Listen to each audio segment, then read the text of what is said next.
정말 놀라운 일이 벌어졌습니다. 최근 일본이 심각한 위기를 맞이했다고 합니다. 그동안 자부심을 가졌던 모든 것이 흔들리며 많은 이들이 혼란에 빠졌다고 하는데요. 더 충격적인 건 이 위기의 원인이 바로 한국에서 비롯되었다는 점이죠. 이 사태를 지켜보던 일본의 한 문화 평론가는 이제는 한국이 문화 강국이라는 점을 받아들여야만 한다고 말했다고 합니다. 대체 무슨 일이 있었던 걸까요? 안녕하세요. 저는 타카하시 준이라고 합니다. 일본의 저명한 문화평론가이자 TV 방송 작가로 활동하고 있죠. 제가 한국 문화에 대해 어떤 생각을 가지고 있냐고요? 솔직히 말씀드리면 경멸에 가깝습니다. 저는 늘 의문이었습니다. 한국 문화라는 게 있기는 한 걸까요? 그저 일본 문화를 베껴서 만든 조잡한 모방품이라고 생각했어요. 우리 일본은 수백 년의 전통을 가진 문화 강국입니다. 아니메, 드라마, 제이팝으로 아시아를 장악했던 나라죠. 그런데 한국이라니요. 모든 게 어설픈 카피라고 생각했습니다. 케이팝은 제이팝을 따라한 거고 한국 드라마는 일본 드라마의 문법을 베낀 거라고 단정지었죠.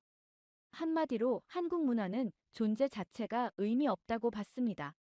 특히 한류는 한국 정부가 돈을 쏟아부어 만든 인위적인 선전이자 정치적 도구라고 확신했습니다. 한국 연예인들의 성형 문제나 사생활 스캔들도 즐겨 찾아보면서 비웃곤 했죠.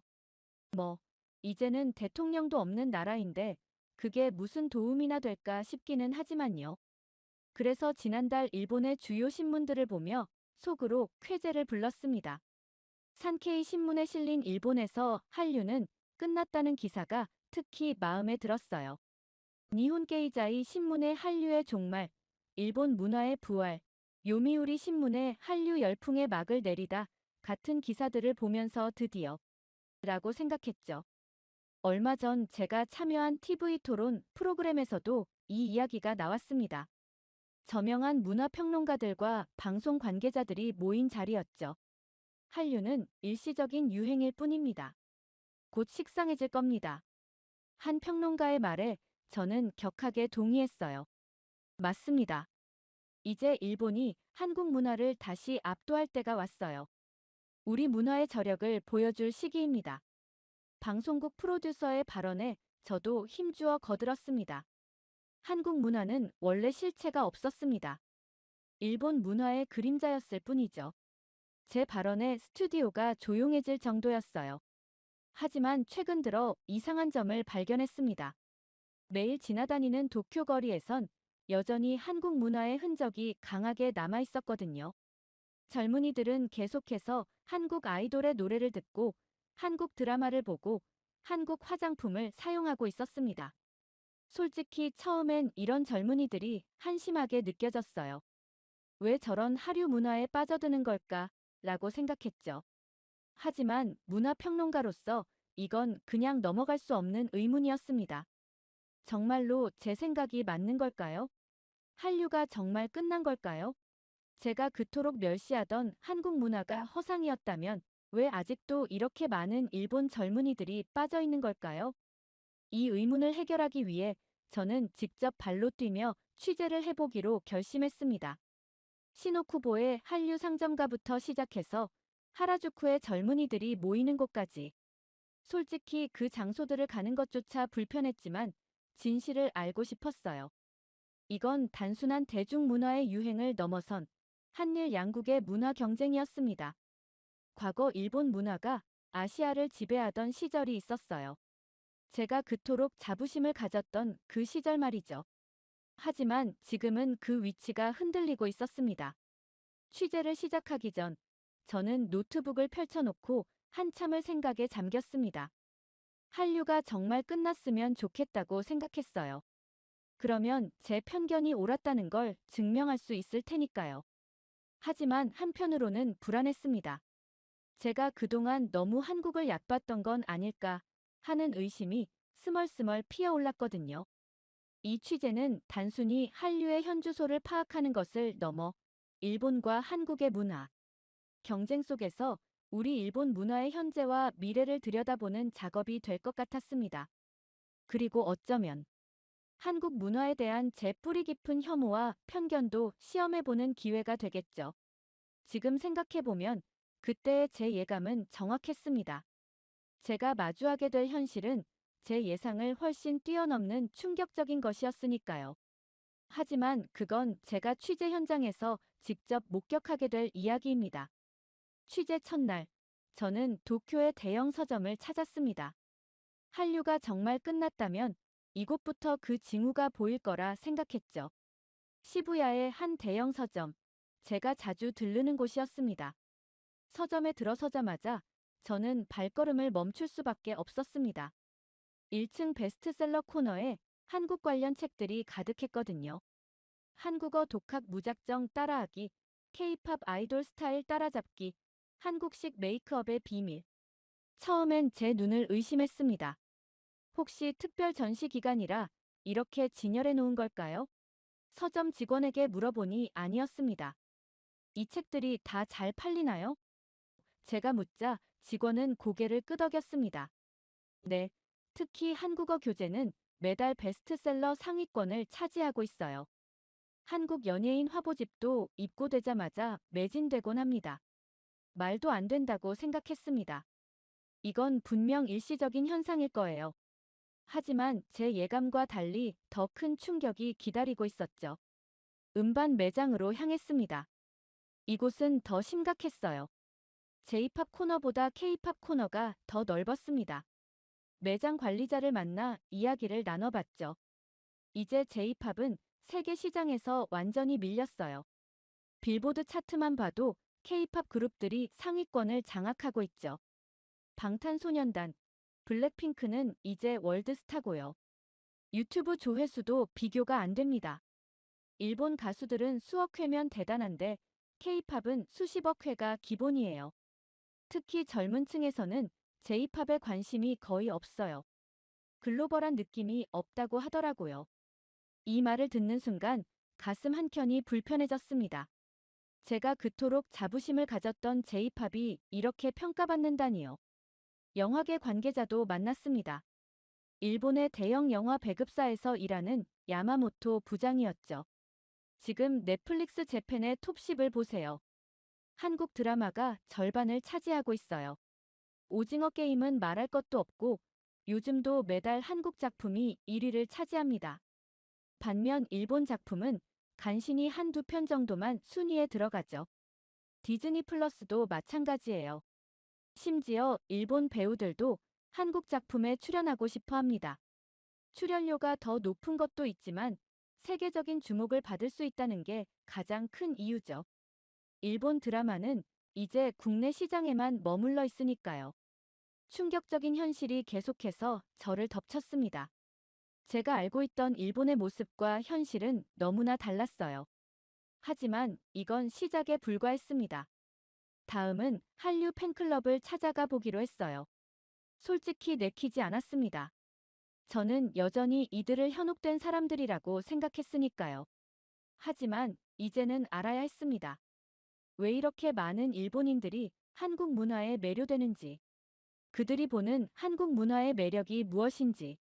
그래서 다음 날 도쿄의 한 카페에서 열리는 한류 팬클럽 모임으로 향했습니다.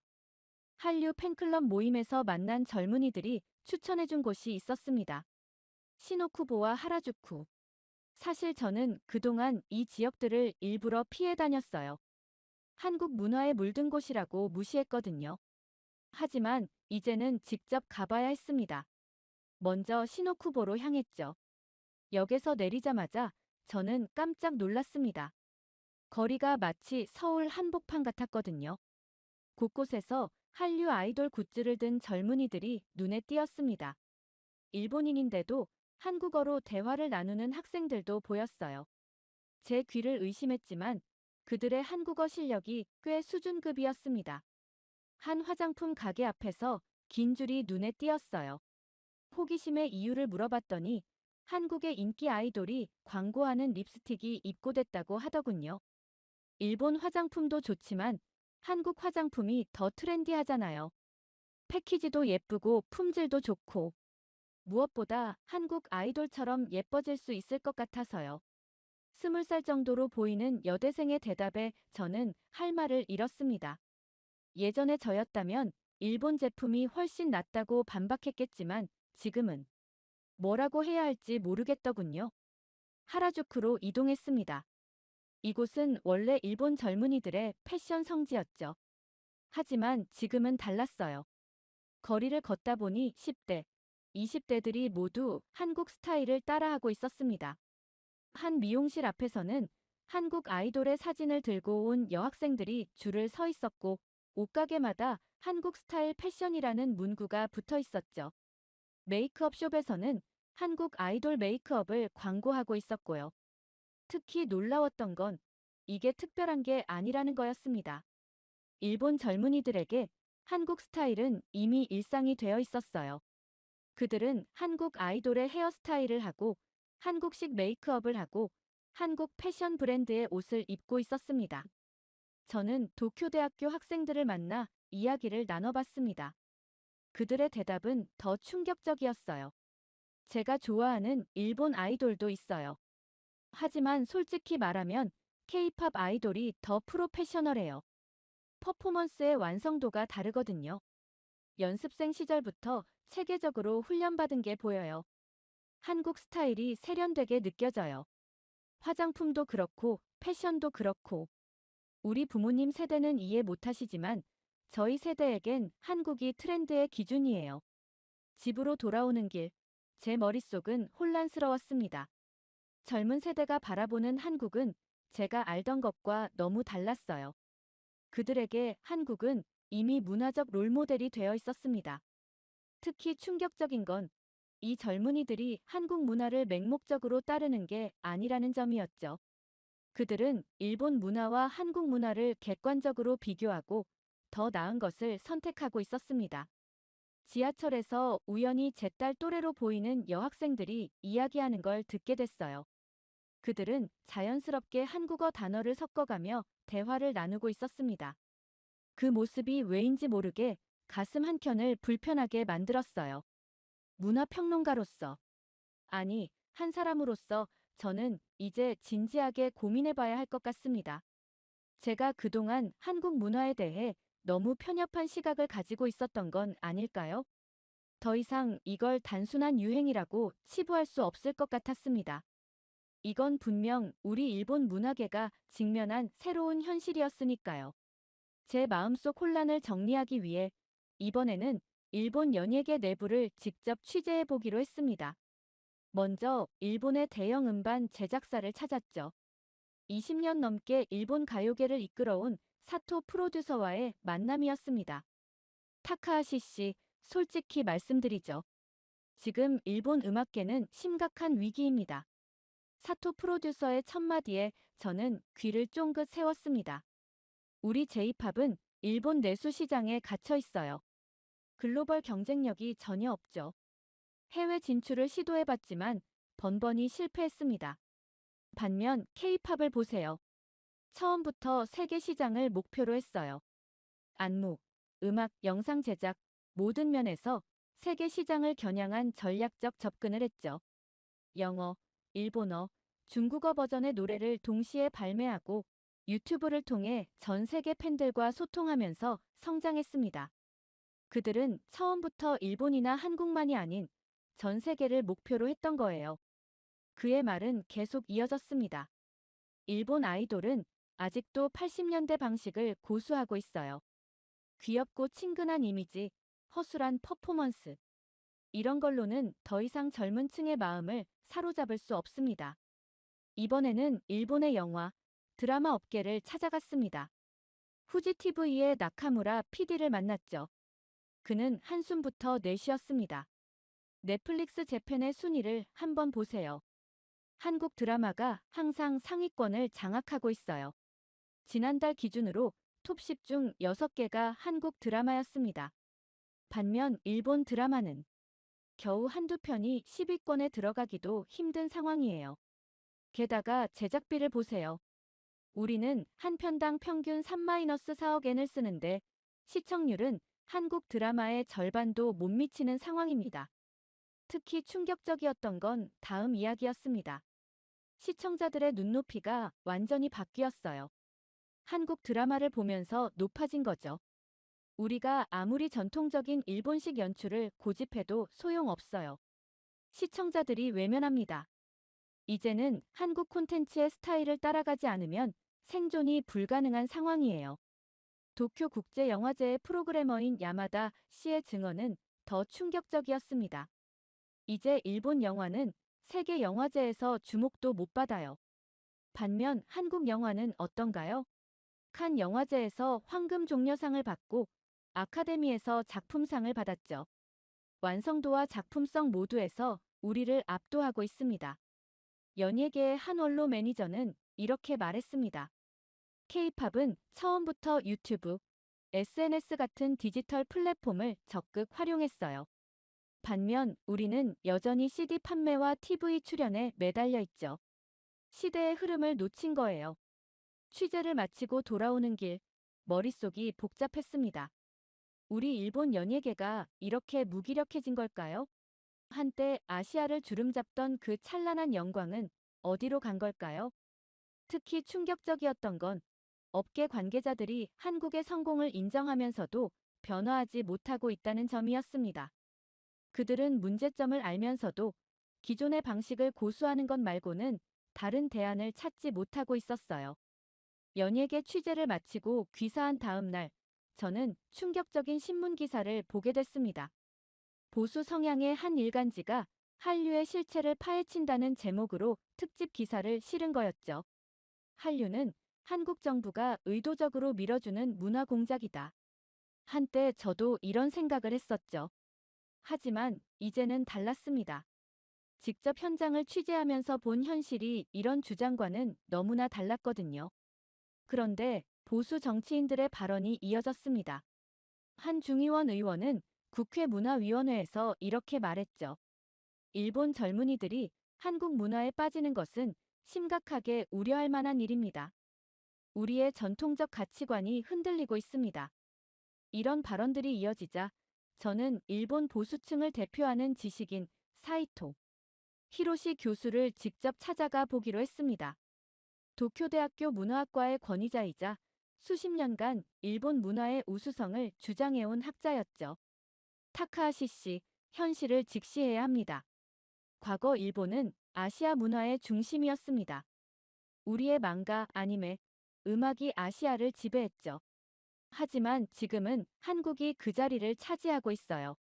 예상과 달리 사이토 교수는 현실을 인정하는 듯 했습니다.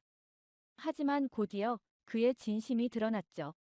하지만 이건 일시적인 현상일 뿐입니다. 한류라는 게 뭡니까? 일본 대중문화를 모방하고 재포장한 것에 불과하죠. 우리 일본 문화는 여전히 우위에 있습니다. 시간이 지나면 모든 게 제자리로 돌아올 겁니다. 인터뷰를 마치고 나오면서 저는 깊은 한숨을 내쉬었습니다. 보수층의 이런 태도가 왜 문제인지 이제는 알 것 같았거든요. 현실은 이미 달라졌습니다. 제가 직접 본 일본의 거리에서, 젊은이들 사이에서, 연예계 현장에서 한국 문화는 더 이상 외부의 것이 아니었어요. 하지만 보수층은 여전히 과거의 영광에 사로잡혀 있었습니다. 그들은 변화하는 현실을 인정하지 않으려 했고 오히려 이를 위협으로 간주했죠. 특히 안타까웠던 건 이런 보수층의 태도가 우리 일본 문화의 발전을 가로막고 있다는 점이었습니다. 그들은 문제의 원인을 한국에서 찾으려 했지만 사실 우리가 변화하지 못하는 게 진짜 문제였던 거죠.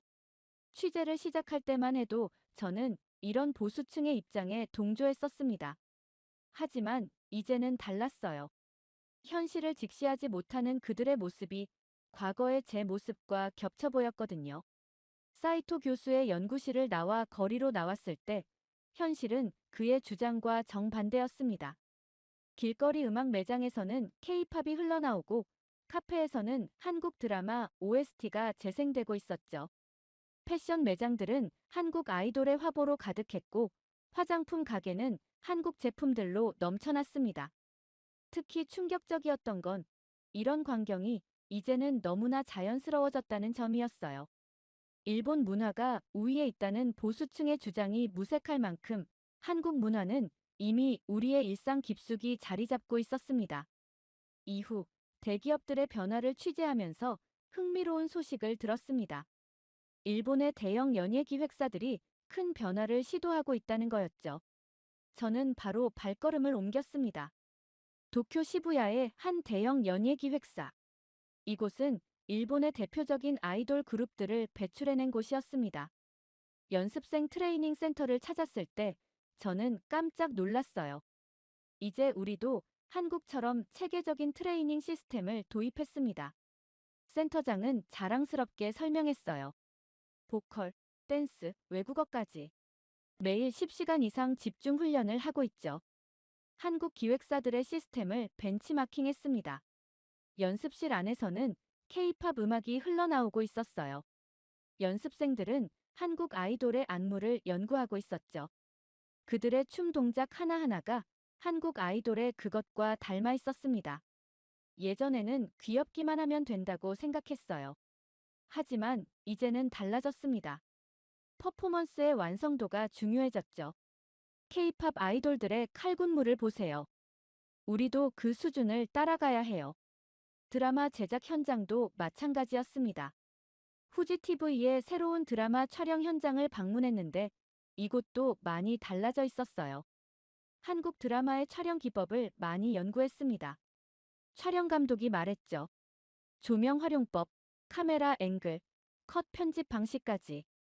우리도 이제 영화 같은 드라마를 만들어야 해요. 특히 인상적이었던 건 연출 방식의 변화였습니다.